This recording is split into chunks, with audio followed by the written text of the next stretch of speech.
I'm writing this from underneath a grand piano. It's a Steinway Model B, nearly 2.5 meters of solid spruce and maple. It's heavy. It's safe. If I tuck my knees up to my chest, the curved wooden rim blocks the window completely. You think I'm crazy, right? That's okay. Most people do now. But you're not the one who has to see what I see. I'm supposed to be tuning this thing. That's what I do. My name is Nelson, and for 42 years I was the best piano tuner in the city. I don't use electronic tuners or apps. I use my ears. I listen for the beats, that tiny, wavering warble when two strings aren't quite singing the same note. I fix the tension. I make the chaos orderly. I like order. I like structure. Right now, I have my tuning hammer in my hand, but I can't stop shaking. I'm just trying to breathe. In, out. 4 seconds. Listen to the room tone. The problem is the window. The homeowner, Mrs. Vita, she's a nice lady. She brought me tea. But she left the curtains open. Just a crack. A gap maybe 5 centimeters wide. And through that gap, I can see a sliver of the sky. Most of you look up and see a nice, calm blue, right? Maybe some fluffy clouds, a bird or two. God, I miss being blind. I miss it so much it makes my chest ache. Because when I look at that sliver of blue, I don't see a color. I see a membrane. I see something living. It pulses. It's breathing. And the worst part? It knows I can see it. I just need to finish this job. I need to tighten the A4 string, pack up my tools, and run to the subway. The subway is good. It's underground. No sky, just concrete and artificial lights.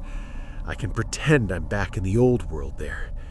But to get to the subway, I have to walk 3 blocks. 3 blocks under that open, hungry thing you call a sky. I don't know if I can make it today. It was Chewan's idea, my wife. I can't blame her, really. She loves me. She just wanted me to see the world she loves so much. Nelson, she'd say, guiding my hand over her face. Imagine seeing the sunset.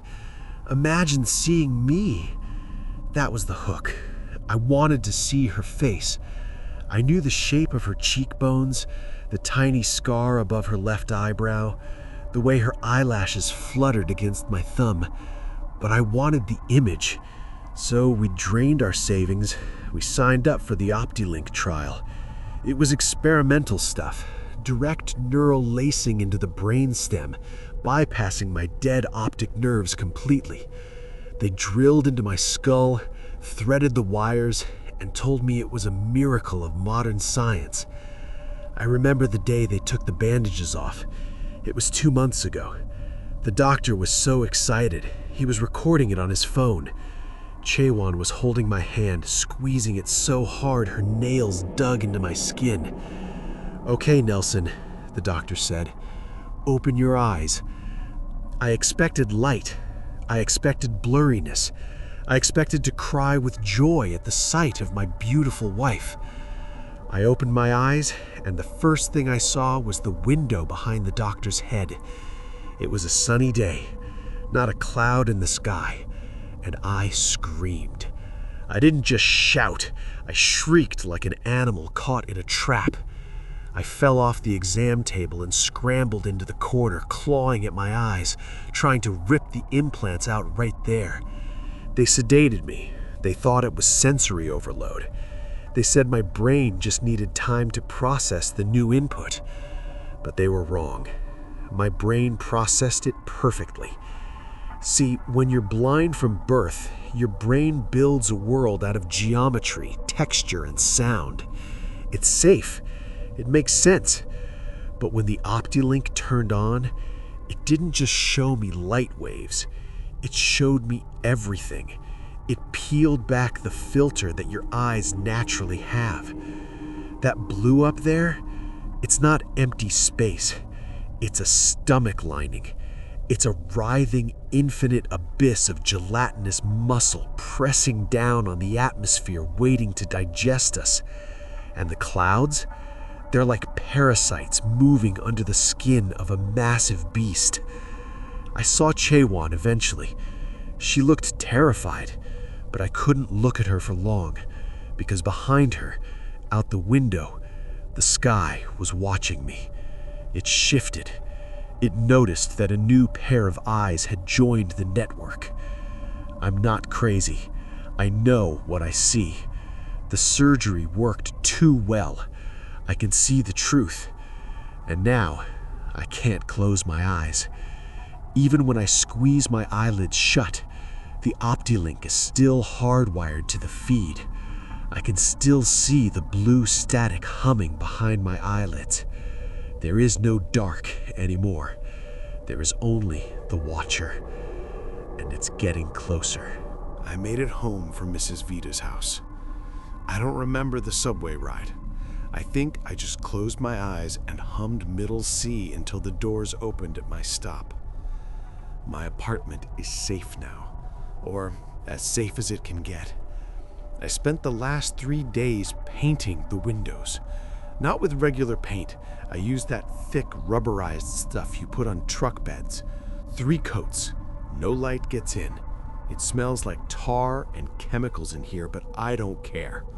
The dark is the only thing that doesn't move. The most important thing I own now isn't my piano hammer. It's these goggles. I bought them online from a welding supply store.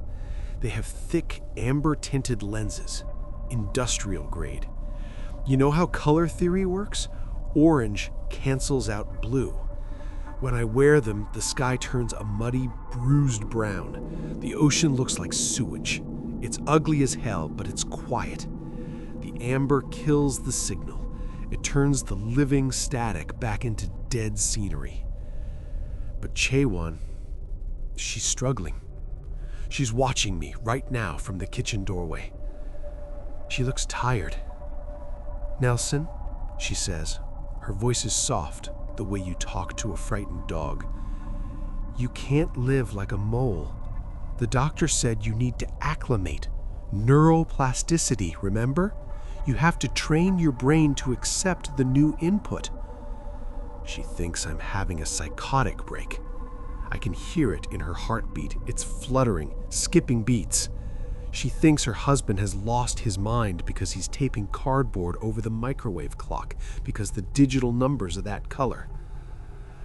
"I'm not crazy, Che," I tell her, adjusting the strap of my goggles until it digs into my skull. "I just need a filter, just for a bit." "We're going for a walk," she said. It wasn't a question. She grabbed her coat. "We're going to the bay, fresh air, open space. You need to see that the world isn't out to get you." I felt my stomach drop into my shoes. The bay, water, and sky, the 2 biggest things on Earth, and both of them are that. I tried to fight her on it, but she started crying, actually crying. So, like an idiot, I put on my coat, I cinched the goggles tight, I checked the seal around my eyes 3 times. Stepping out the front door was like stepping into a blast furnace. Even with the goggles, I could feel the pressure. It's a physical weight, you know? Like the air is thicker than it should be. We walked 3 blocks toward the water. I kept my head down, staring at the gray concrete. Gray is safe. Concrete doesn't breathe. Then we passed a guy washing his car, a Honda Civic.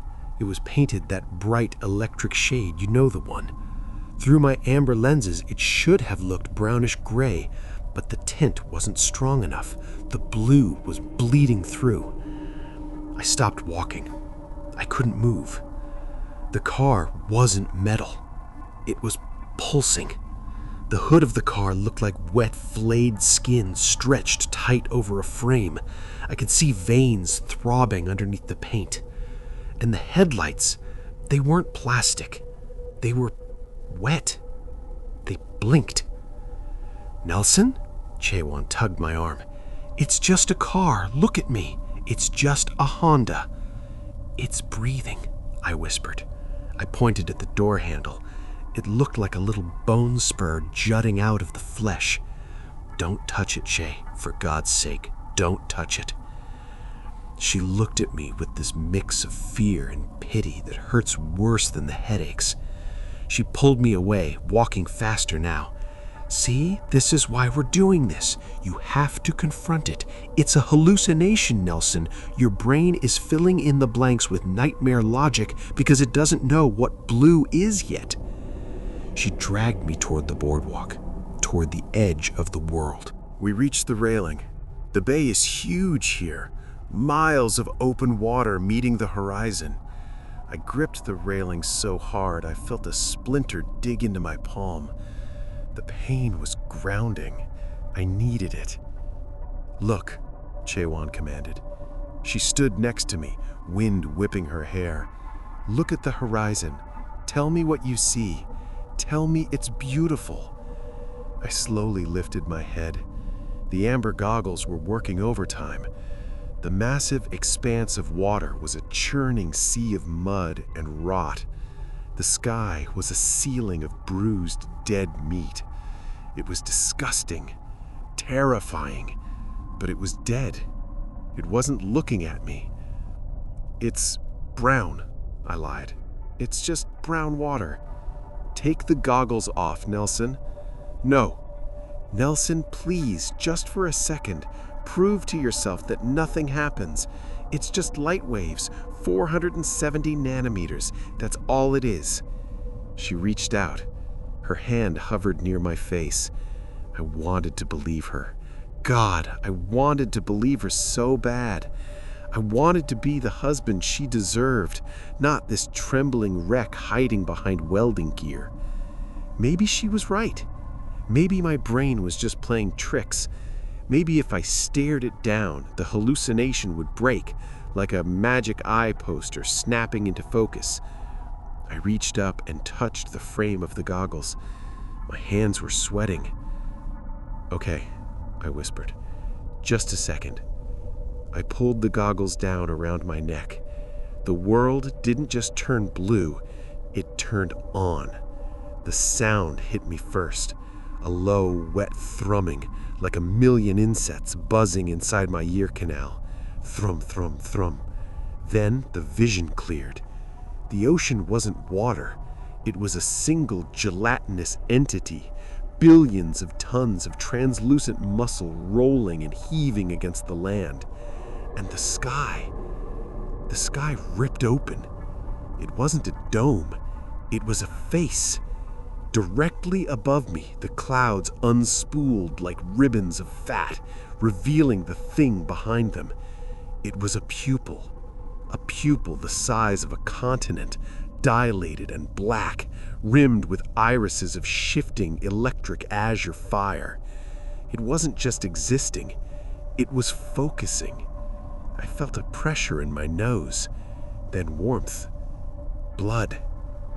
My knees gave out. Chaewon was saying something, maybe screaming, but I couldn't hear her over the hum. The watcher had seen me seeing it. The massive surface of the water rippled, and 1,000 smaller eyes opened on the waves, all rolling up to lock onto me. The vibration in my skull ramped up, vibrating my teeth in their sockets. "It's awake," I gargled, blood running into my mouth. "Jay, run! It's awake!" I'm on my knees. The wood of the pier is rough against my shins, digging into the fabric of my trousers. But that pain is small. It's tiny. It's a pinprick compared to the pressure inside my skull. The humming isn't a sound anymore. It's a drill. It's a physical vibration rearranging the gray matter of my brain. Thrum, thrum, thrum. Chaewon is screaming. I can feel her hands grabbing my shoulders, shaking me. "Nelson, Nelson, look at me. Close your eyes." "I can't," I scream back, but I don't think words are coming out, just wet, choking noises. because she doesn't understand. Closing my eyelids is like closing a chain link fence against a tidal wave. The blue doesn't care about eyelids.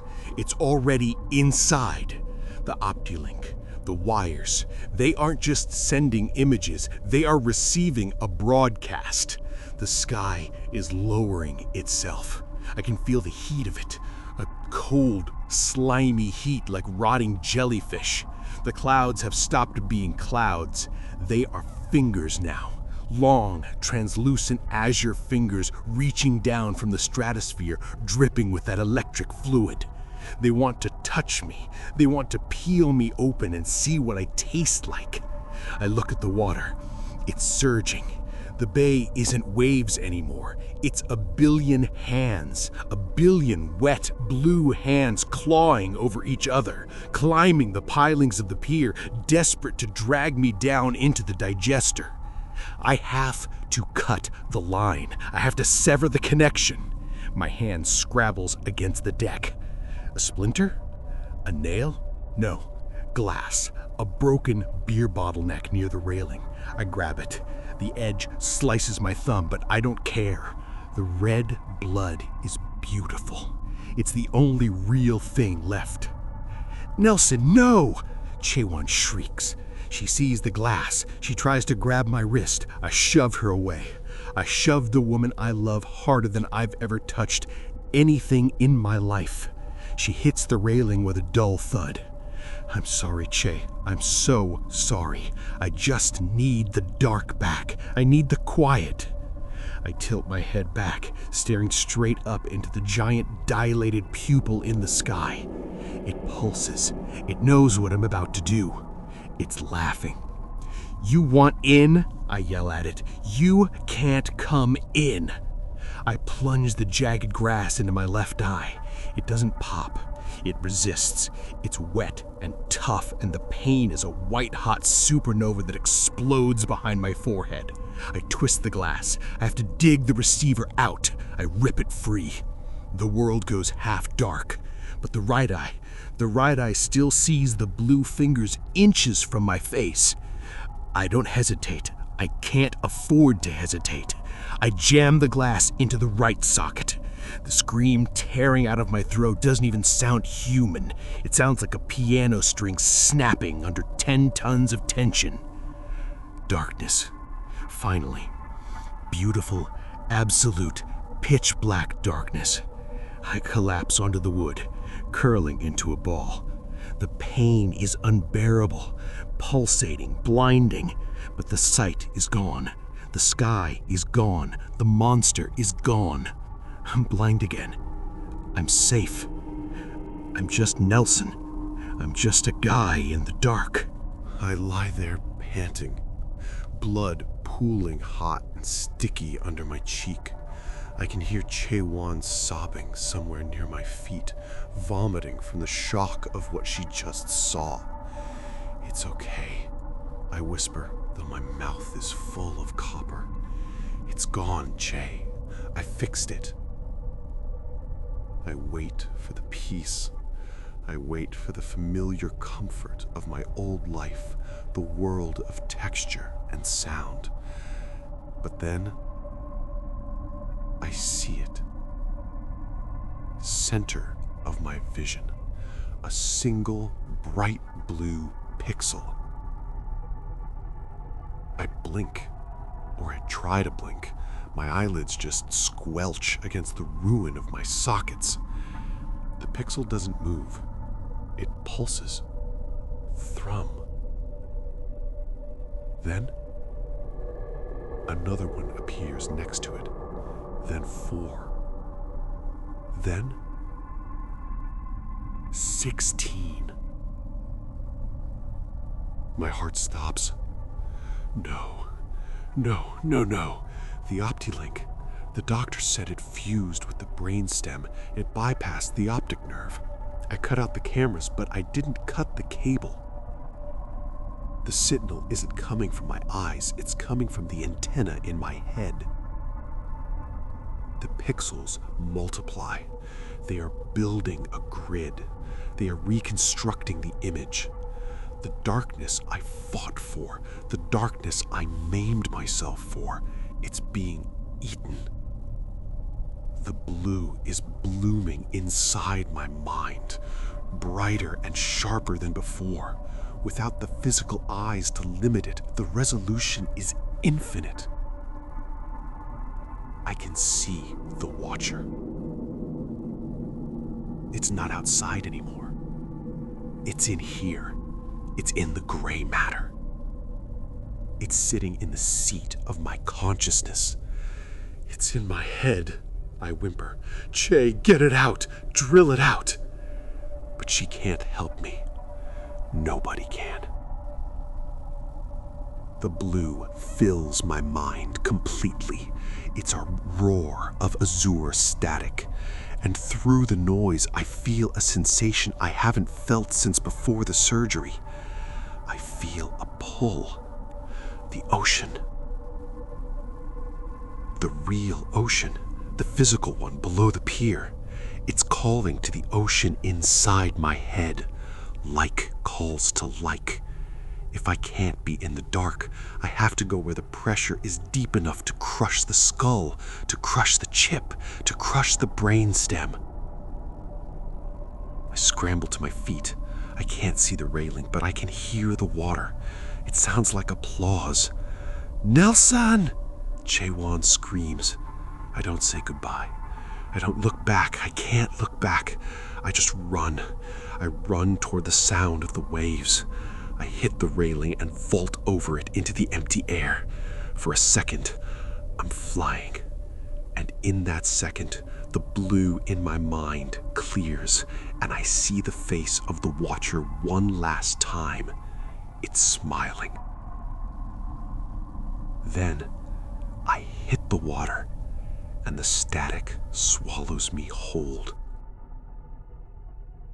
Most people collect things. Postcards, little spoons from tourist traps, photographs. Me, I collect experiences and feeling. It's the only currency that's ever made any sense. I've worked as a bartender in a sweaty Bangkok dive just to feel the thrum of 1,000 untold stories vibrating through the sticky floorboards.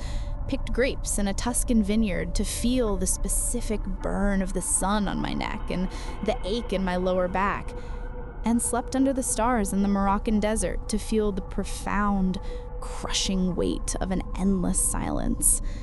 At 28, my life was a chaotic, beautiful tapestry woven from these moments. My entire purpose was to feel everything as deeply and as honestly as I could. I was in a forgotten little town tucked into the misty mountains of rural Romania when I first heard the whispers. It was a place of deep greens and damp, earthy smells, where time seemed to move as slowly as the fog rolling down the hillsides. I was working at the town's only inn, the Hanul Veki, pouring lukewarm beers for old men with secrets carved into their faces like wrinkles, and changing sheets that always felt faintly damp. I was there to feel the texture of a life untouched by the frantic rush of the world I'd run from. It was a good feeling, a quiet one. The gentle melancholy of the rain, the simple warmth from the hearth, the shared, unspoken history in the room. It was peaceful, but quiet was never the point. My real journey, the one that started long before I ever packed a bag, was an escape from a different kind of quiet. A sterile, suffocating silence that smelled of bleach and regret. My childhood home wasn't a place of warmth. It was a museum of restraint. Every wall was a pale, flat beige. Every piece of furniture was practical, joyless, chosen for its utility and lack of character. We were a fundamentalist family, where emotion was a weakness, a sin, and spontaneity was the devil's idol work. I remember being 6 and skinning my knee on the pavement. When I ran inside crying, hot tears of shock and pain streaming down my face, my mother didn't hug me. She cleaned the wound with a sharp-smelling antiseptic, her touch efficient and distant, and told me, "The Lord tests us with pain. Crying doesn't honor his trial. Laughter was to be stifled, excitement was viewed with suspicion, and a hug was a carefully rationed commodity, reserved for arrivals and departures. My parents loved God, and they taught me that God loved silence.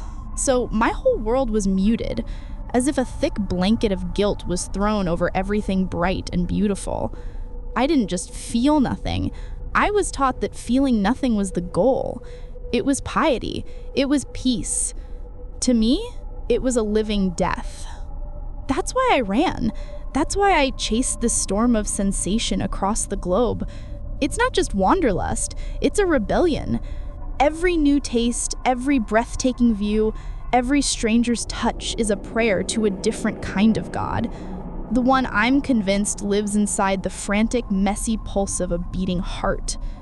My deepest fear, the one that shadows me even on the sunniest days, isn't of dying.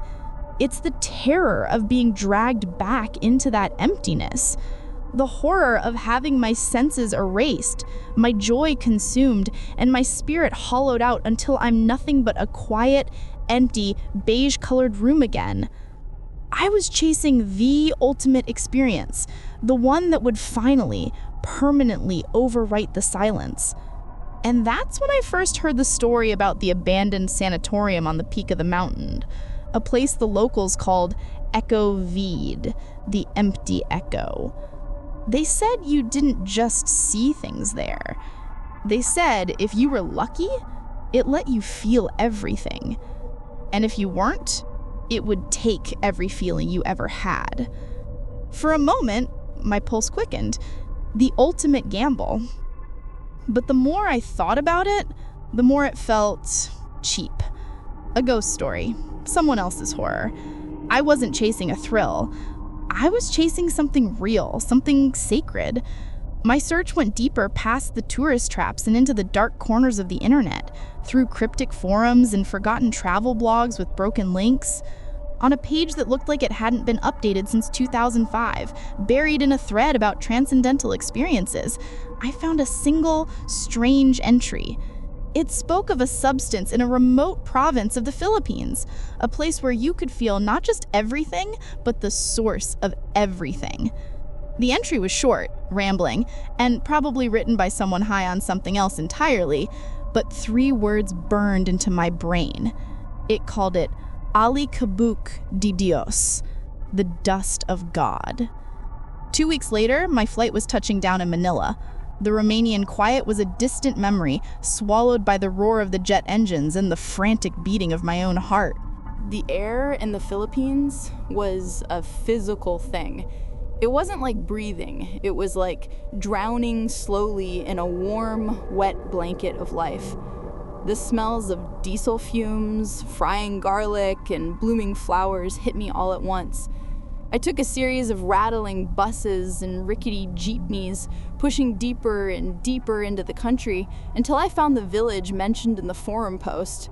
It clung to the edge of an emerald jungle, a place so green it seemed to vibrate.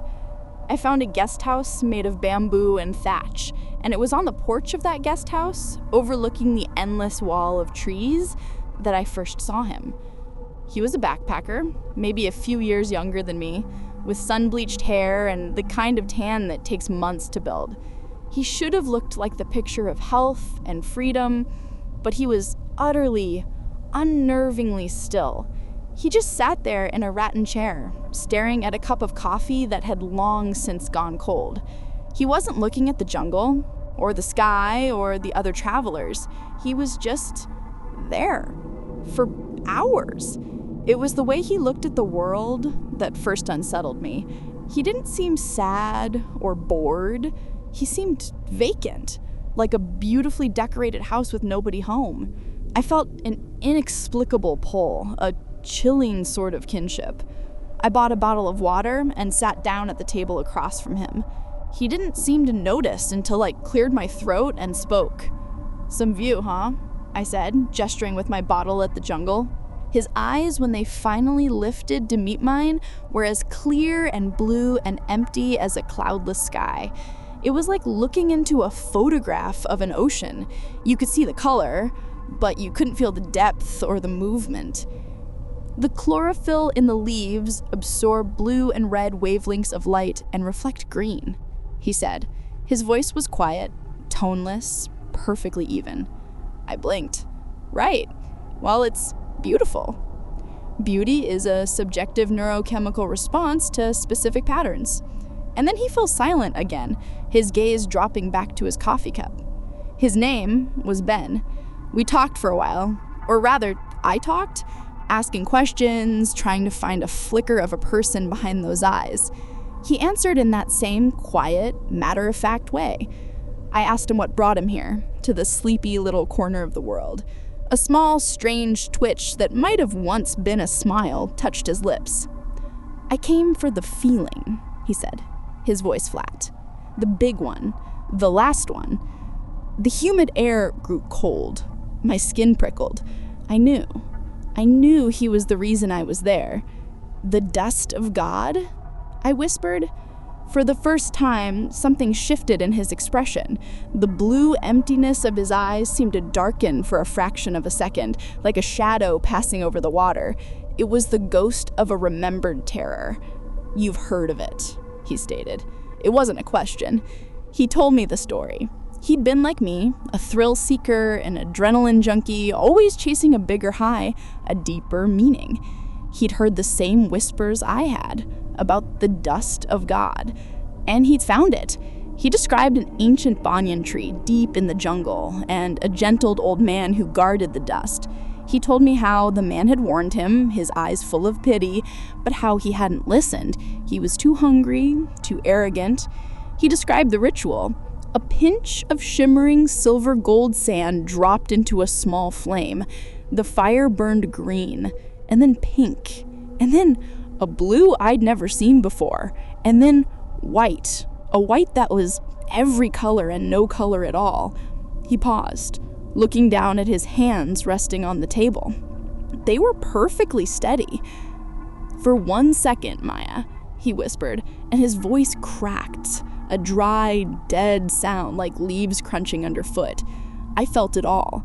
The creation of a son, the love of every mother for her child, the precise pain of every broken bone, the birth of the universe and its final, cold death. Everything, all at once.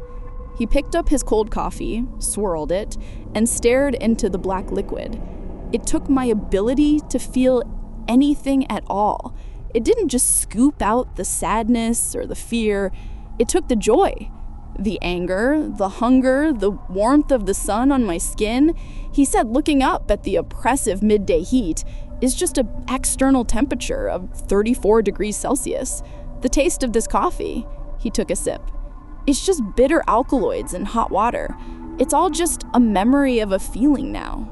A word without a definition, an echo in an empty room. I should have run. A sane person would have packed their bags, walked out of that guest house, and booked the first flight out of that jungle to anywhere else on Earth. Ben was the living embodiment of my deepest fear. He was the beige room made flesh. But I couldn't shake his description of that one perfect second. His warning was the most terrifying thing I had ever heard, but the experience he described was the most beautiful, the answer to every question I'd ever had. I found myself trying to poke holes in his story, trying to find a way out that wasn't just running away. Maybe it affected you differently, I offered, my voice then. Maybe you had a bad reaction. Ben's hollow eyes settled on me. It's not a drug, Maya. It's not a reaction. It's a transaction.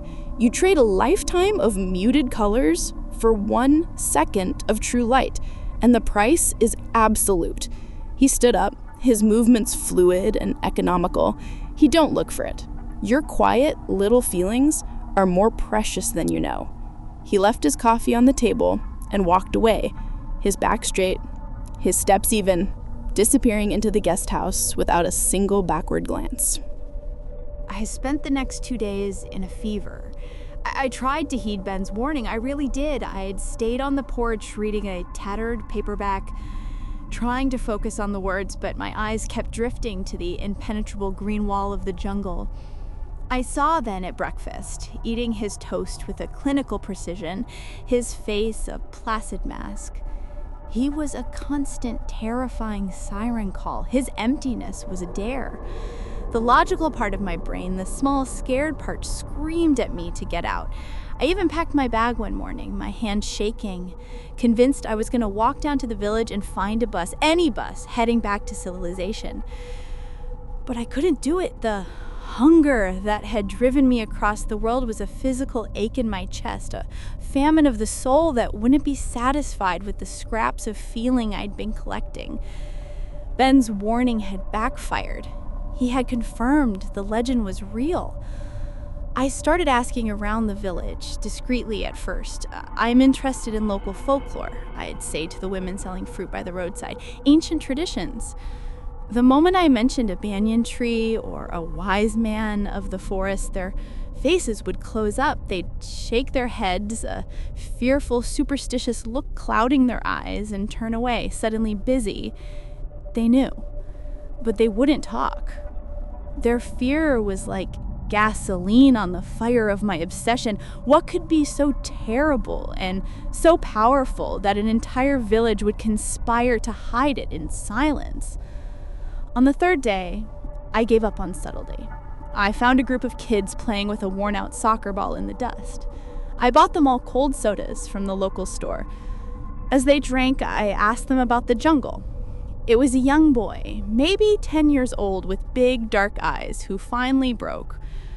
For the price of another soda and a chocolate bar, he pointed a small, hesitant finger down a path that was barely more than a whisper in the dense green wall of the jungle.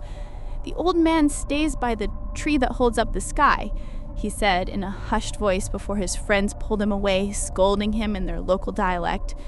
He looked back at me once, his eyes wide with fear he was too young to understand. The hike was grueling, a battle against the jungle itself. The air was so thick with humidity it felt like breathing through a wet cloth. Grasping vines studded with thorns snagged at my clothes, and the ground was a treacherous soup of mud and roots. The world was a deafening chorus of buzzing insects, screeching birds, and the rustle of unseen things in the undergrowth. For hours, I walked toward the heart of that deep green silence, my fear and my desire wrestling inside me with every step.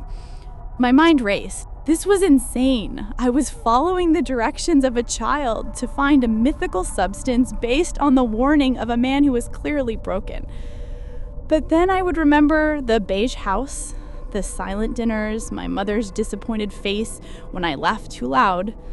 The fear of that life was greater than my fear of the jungle. I pushed on. And then I saw it. After hours of claustrophobic green, the canopy opened up into a small sun-dappled clearing. In the center was the banyan tree.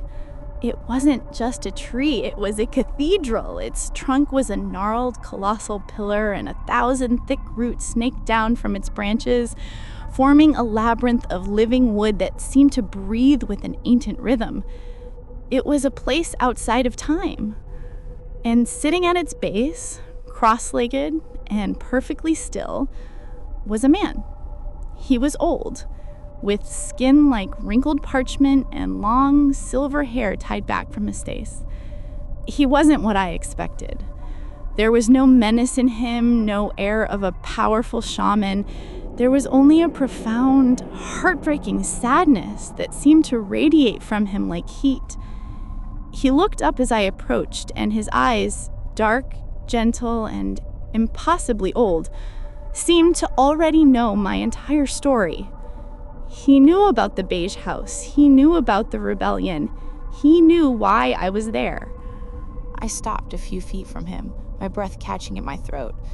The sounds of the jungle seemed to fade away, leaving only the soft hum of the clearing.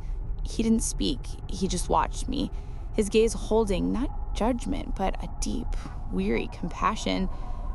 It was the look of a man who had seen the same story play out 1,000 times and already knew its tragic ending. I felt utterly transparent, my carefully constructed identity as a world traveler, a free spirit, stripped away.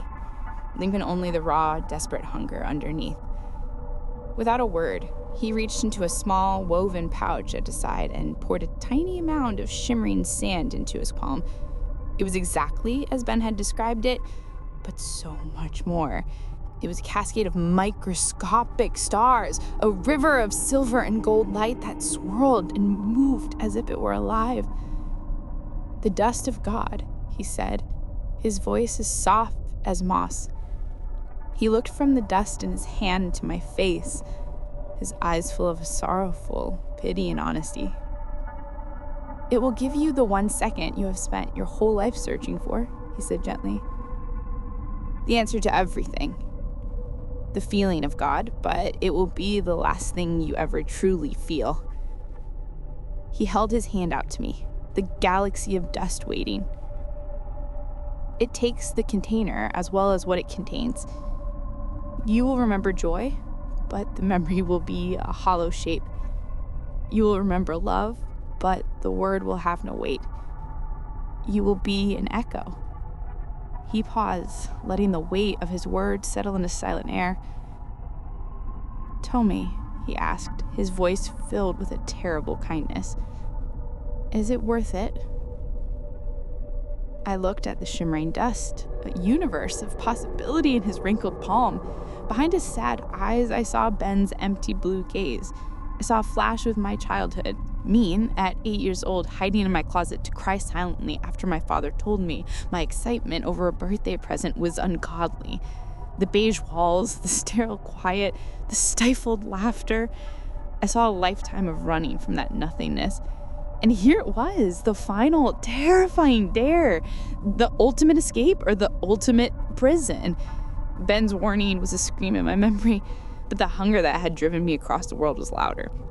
It was a famine of the soul, and this was the only feast that could ever satisfy it. To feel it all just once, to finally, truly overwrite the silence. "Yes," I said. My voice was a stranger's, thin and reedy. The sadness in his eyes deepened into a quiet resignation. He nodded once, a gesture of profound finality. From his pouch, he took a small clay candle holder and a stub of a candle. He lit it with the wooded match, the flame a tiny defiant orange against the deep green shadows of the banyan. The air grew still, the jungle's incessant chorus seeming to hold its breath. He gestured for me to sit, and I folded my legs, my heart a frantic drum against my ribs. He held his hand over the flame, and with the gentle tip of his hand, he let the dust fall. It didn't sprinkle. It cascaded, a river of light into the fire, and the world went silent. The flame did not flicker. It erupted, a column of silent, impossible color shot toward the canopy. First green. It wasn't the color of leaves or emeralds. It was the color of life itself. A wave of pure, absolute joy crashed over me. A bliss so complete it was agonizing.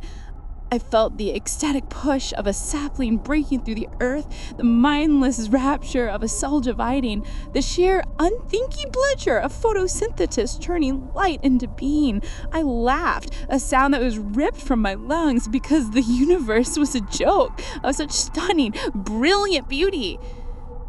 Then the light shifted to pink, and I was drowning in love. Not the simple human kind. All of it. The fierce, desperate love of a mother shielding her child from a predator. The achingly sweet, clumsy love of a first kiss. The profound, quiet love of an old man holding his dying wife's hand. The unconditional love of a dog for its owner. I felt every heartbreak that had ever paved the way for a deeper connection, every sacrifice made in its name. It was a tidal wave of every connection that had ever been, and my own small heart swelled until it felt like it was shattered into a million pieces. The pink bled into a deep oceanic blue, and the pain came. With the memory of all of that love came the agony of all of its loss. I felt the singular sharp grief of every child who ever lost a parent. I felt the cold dread of every soldier dying on the battlefield, the burning shame of every betrayal, the gnawing terror of every final breath. It was a plunge into a bottomless ocean of sorrow, and I was breathing in my spirit crushed under the weight of a billion private tragedies. I wept without tears, my body a vessel for a sorrow too vast for any single soul to contain. And then, just as Ben had promised, the blue was consumed by white. It was not a color. It was the absence and the entirety of color. It was a light that was also a sound that was also a thought. My consciousness, my Maya, was ripped from my body and stretched across the canvas of existence. I was there for the silent, violent birth of the first star. I felt the slow, patient grinding of tectonic plates and rage of a supernova, the cold, serene loneliness of a rogue planet drifting in the void. Time dissolved. I experienced the beginning of the universe and its final cold, whimpering death in the same singular instant. In that unbearable, infinite second, I felt everything. And I, Maya, the girl who collected feelings, wasn't there at all. I was a single grade of stand on an endless beach. A thought, a desperate final flicker of self, screamed, "This is a mistake. I want to go back. I don't want this." It was a pathetic attempt at an escape, a tiny hand pushing against a collapsing star. I want my sadness. I want my small joys. I want my life. But you cannot bargain with an absolute. My identity, my memories, my carefully constructed collection of feelings, it was all just fuel for that silent white fire. It was consumed utterly. And then, nothing. I was sitting in the clearing. The candle was a wisp of smoke. The old man was still there, looking at me, his face a mask of ancient sorrow. The sun was warm on my skin. I could register the temperature, approximately 28 degrees Celsius, factoring in the 80% humidity. The leaves of the banyan were a vibrant green, a specific wavelength of light, approximately 530 nanometers, hitting my retina. I could hear the buzz of an insect, likely a species of cicada, its call a mating signal, with a frequency of 4.3 kilohertz.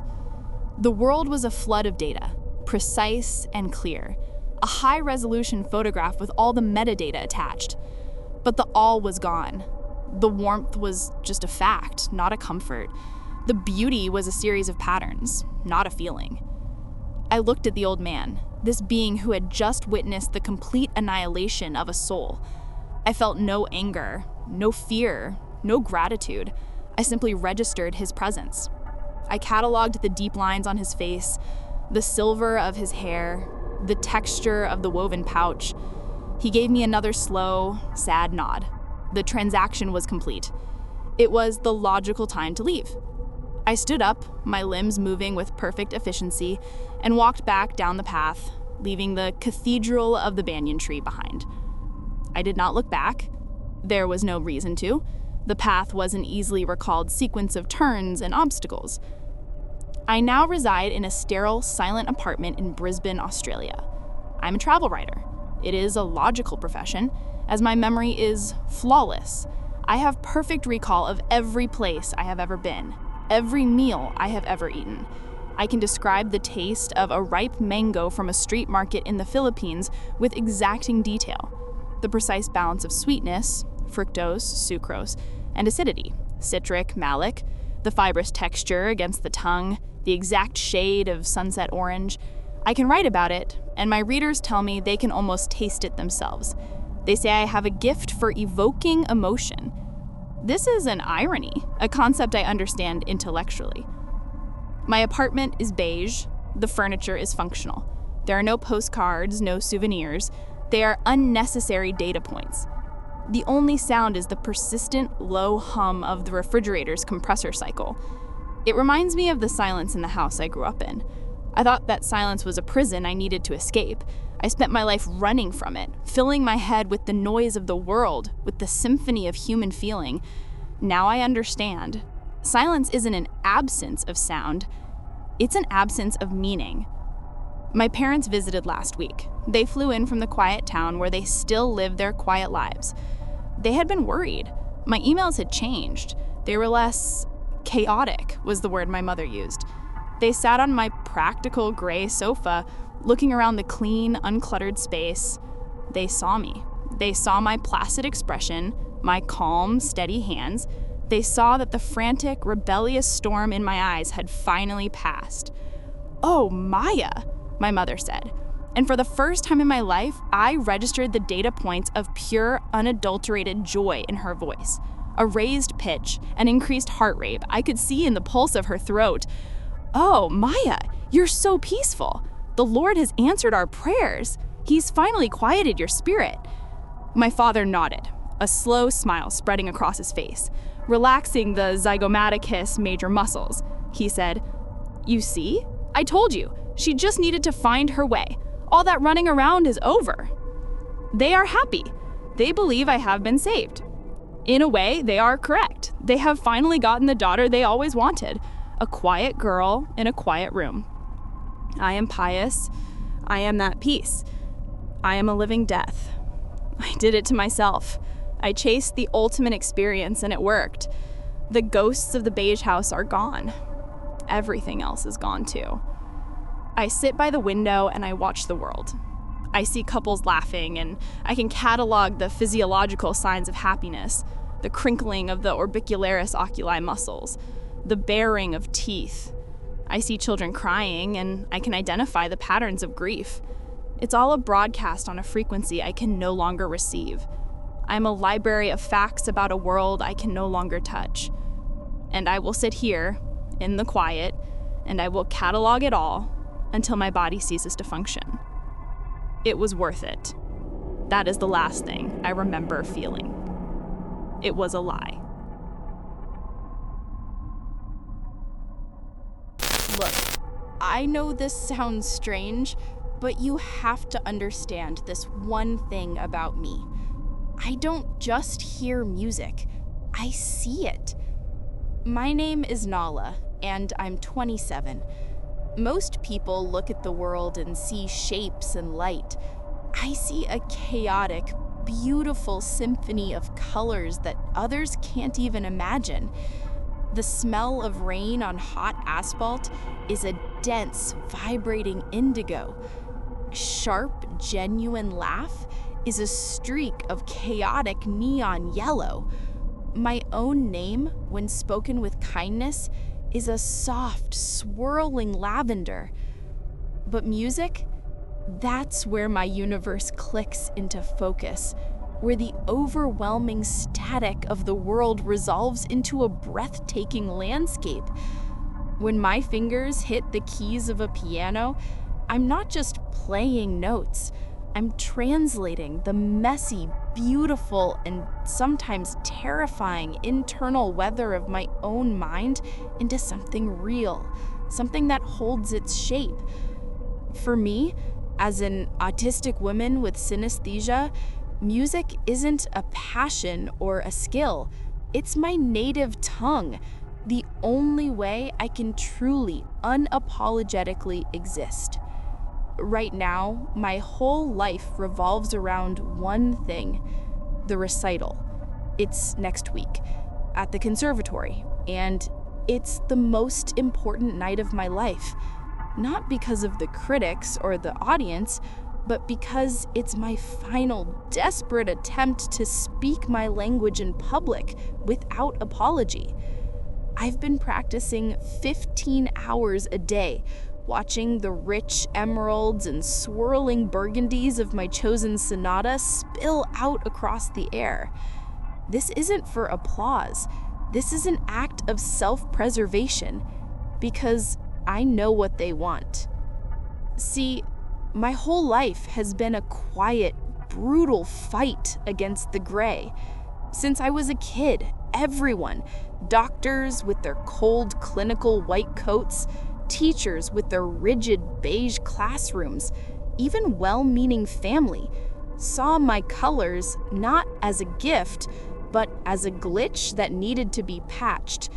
They taught me to mask, to stand still when my body needed to move, to smile when I didn't feel it, to force the volume down on the whole vibrant world until I was just quiet. That pressure, that constant demand to conform, it wasn't just confusing, it was genuinely traumatic. It felt like being suffocated by silence, like the joy was being systematically vacuumed out of my soul, leaving a dull, aching void. And that's the terrifying secret I carry. The gray isn't just an idea, it's a collective presence, a judgmental, joyless force I call the storm. They are the people who have succeeded in extinguishing their own color, and now they live only to impose that bland, dull conformity on everyone else.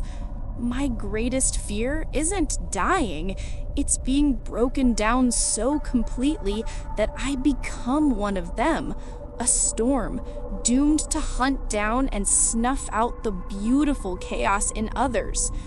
The recital is my final declaration. I won't be silenced. I won't be made gray. But lately, the storm has been getting closer. My own colors have started to flicker under the pressure, especially in the cold, empty air of the concert hall. And just last night, when I looked out my apartment window at the city lights, usually a stunning, chaotic blaze of ruby, sapphire, and gold, there was a perfect, silent patch of ash gray just hovering there, flat and terrible, right over the center of the city. It wasn't just stealing the color, it was watching. And I think it finally heard my music. I tried to shake off that image. It had to be a trick of the city fog, of temperature inversion, or maybe I was just tired from all the practice.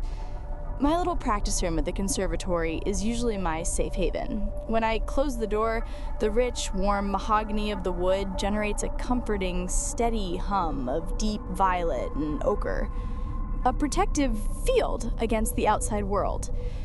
But the day after I saw the gray patch, the hum was gone. The wood of the door didn't feel solid anymore. It felt porous, like the color was seeping out, becoming thin and weak. And then, as I was playing the climax of my concerto, a huge soaring explosion of deep crimson and brilliant turquoise, the entire mahogany panel just flickered. Not just the color, but the texture. For a breathless second, the door was a dead, smooth, office cubicle beige, silent as dust. It scared me, but I rationalized it immediately. Sensory overload. I pushed on, forcing the notes, forcing the color. That's when Professor Sterlin walked in without knocking. He's a genuinely decent man, the head of the department, but his presence, usually a gentle, scholarly tan, felt oppressive today. I was trying to hold on to the ruby notes hanging in the air, but they were weakening under his gaze, dissolving like smoke. He listened, nodding slowly, and when he finished, he gave me the critical comment I've heard 100 times in 100 different ways. Technically proficient, Nala, very good, but it lacks discipline. Too much uncontrolled passion. You need to rate it in for the audience. That word, discipline, it hit my ears, and it wasn't just sound. It was a harsh, scraping sound, like fingernails dragging across glass, a color of sickly pale green. As he spoke, the gentle tan of his aura didn't just dim, it inverted. A tall, oily silhouette, like a shadow poured into the shape of a man, stretched up behind him. It was a storm. His normal, kind face briefly blurred into a horrifying void of roiling static, and a cruel, cold, mocking mouth momentarily formed, twisting the edges of his polite, concerned expression. The air around him suddenly felt cold and empty, and I realized the storm wasn't just near, it was wearing him. It was using his good intentions as a mask. I slammed the fall board down, cutting the final chord short. The sudden silence was absolute. Even the usual low pulse of the room's electric light, a buzzing siren, vanished. My heart was pounding, a chaotic, terrified red flooding in my chest. I stared at his normal, worried human face and tried to deny the horrifying truth of what I had just seen. It was fatigue, I told myself. The stress of the recital is finally making me crack. I need to be more rational. I decided to test the theory, sitting back down and trying to play its simple, joyful childhood tune, an act of pure, expressive self-love that I knew should generate blinding, protective color. Before I could even touch the keys, Sterling stepped closer, his expression tightening with a kind of urgent, misguided pity that felt more violating than anger. He leaned in, and the shadow that wore him thickened, became more solid. His voice dropped, losing its professorial warmth and taking on the chilling, flat resonance of the void. "Nala, listen to me," he commanded, his voice a perfect monotone stripped of all color. "You must control this, for your own good." As the words left his mouth, his human features completely dissolved. Standing 2 feet from me was the storm, fully formed. It was impossibly tall, a featureless column of dark, sickening gray that seemed to absorb all light and sound, a pillar of pure, judgmental negation. The air shrieked in my ears, not with a painful sound, but with the terrifying absence of sound, the audible draining of life and vibrancy from the room. All the brilliant emeralds and rubies I had painted in the air with my music shriveled instantly, collapsing into pathetic specks of dead color that fell to the floor like ash. The storm reached out its hand, a shadowy, indistinct limb that seemed to be made of compressed silence. I was frozen, trapped by the terrifying realization that my professor's well-meaning critique was the native language of the enemy, and I had just been cornered in my sanctuary. My last defense, my music, was dead and dying all around me. You know that feeling when you try to scream but your throat locks up? That was my whole body. The storm wasn't touching me, but the sheer weight of its judgment was crushing.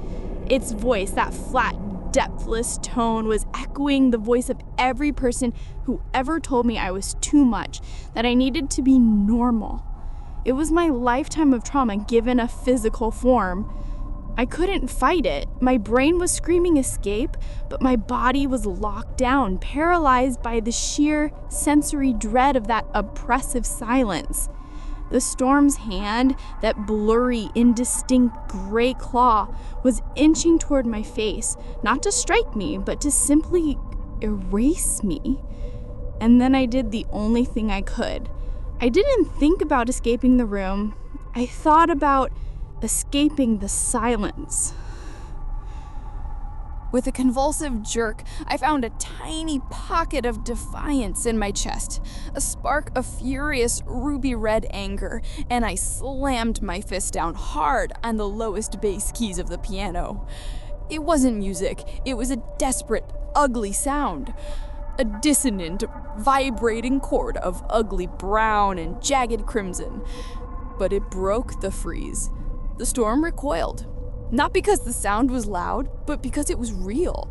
It was an authentic, immediate expression of my terror, not a practiced, polished performance. The ash-gray field surrounding the entity flickered, and I saw a terrifying moment of confusion in its static void of a face. That was all the time I needed. I scrambled backward, tripping over the piano bench, and burst out of the room, slamming the solid mahogany door shut behind me.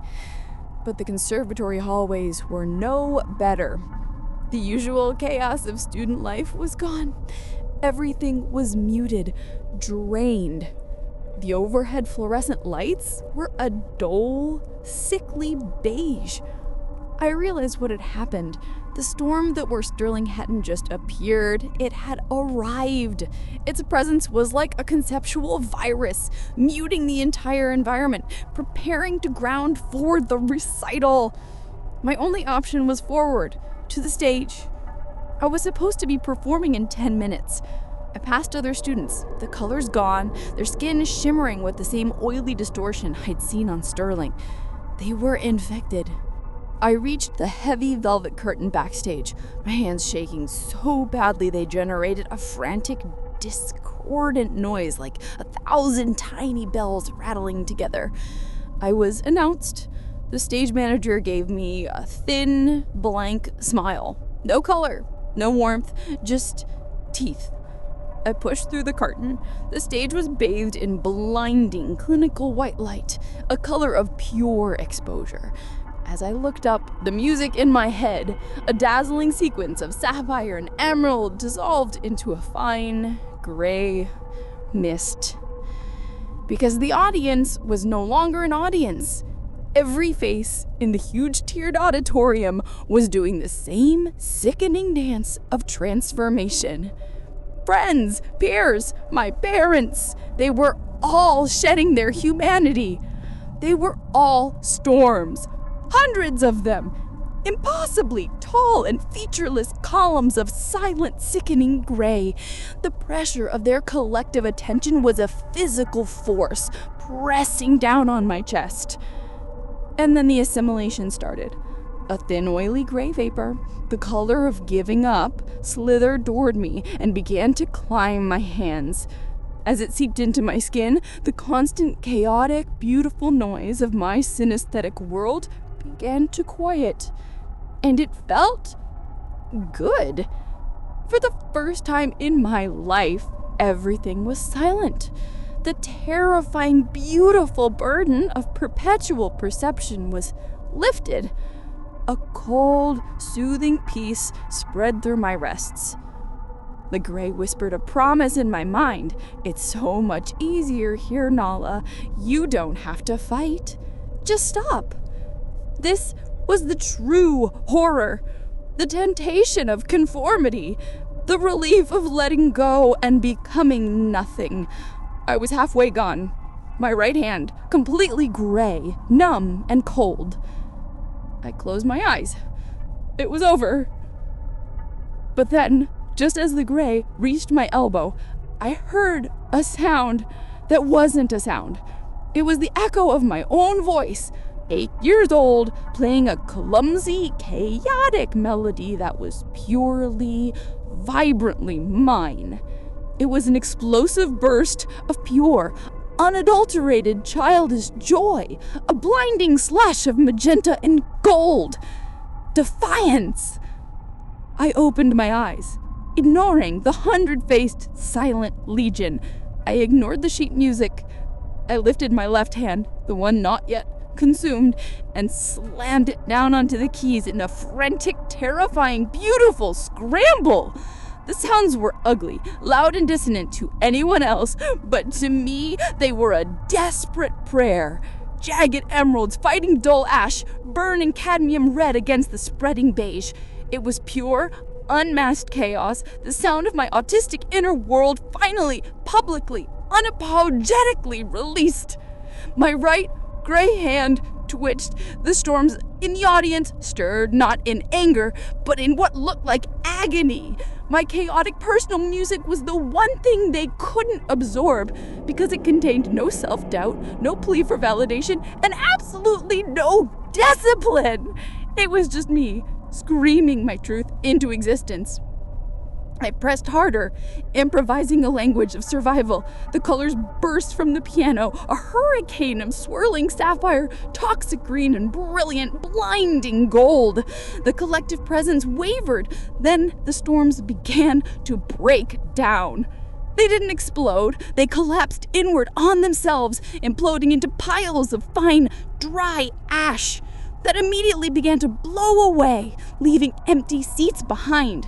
The human faces they had worn reappeared for a split second and then vanished. One by one, the vast, judgmental congregation withered. When the last storm had dissolved into a faint whisper of dust, I kept playing, flooding the hall with my color, my chaos, myself. The last note, a soaring, vibrant, ultramarine, faded into a profound, exhausted silence. I sat there, hunched over the piano, bathed in the blinding, beautiful afterglow of my own colors. My right hand, the one that had been gray, was now just my hand.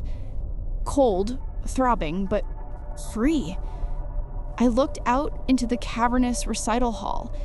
It was completely, utterly empty. The seats were still there, rows and rows of red velvet, but there was no one in them. Just faint, barely visible layers of ash dusting the cushions and the polished floor. It smelled like rain after a fire. Clean, empty, and strangely metallic. I survived. I beat the storm. Not with a weapon, but with an act of complete, terrifying self-acceptance. That was the cruel joke, the heart of my trauma. They had spent my entire life telling me that if I stopped masking, if I let my true self out, I would be rejected, punished, and destroyed. And tonight, I finally let my true self out, and the storm, the ultimate manifestation of judgmental rejection, was literally destroyed by it. I finally understood. The storms weren't destroyed by music. They were destroyed by unconditional self-expression. They are the void created by people who deny their own light, and they feast on the doubt of those who still possess color. My fear, the fear of forced assimilation, was literally the fuel that gave them power. The closer I got to being me, the weaker they became. The moment I chose my own chaos over their silent, seductive peace, I starved them into non-existence. I pushed myself up from the bench. My legs were unsteady. I was alone, standing on a massive stage, under the cold spotlight, facing an empty hall that had just been witness to the death of my old life.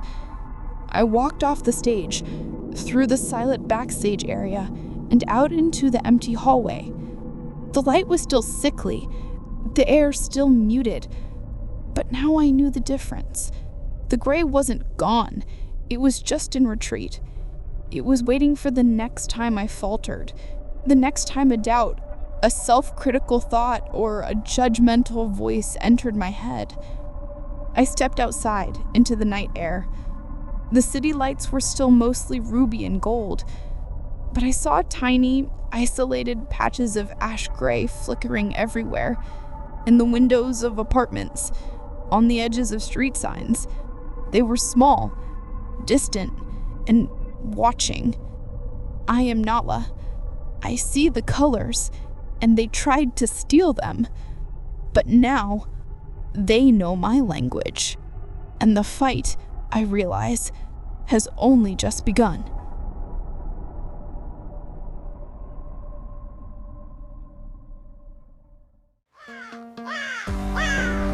Thank you so much for watching or listening. Like and subscribe for more nightmares.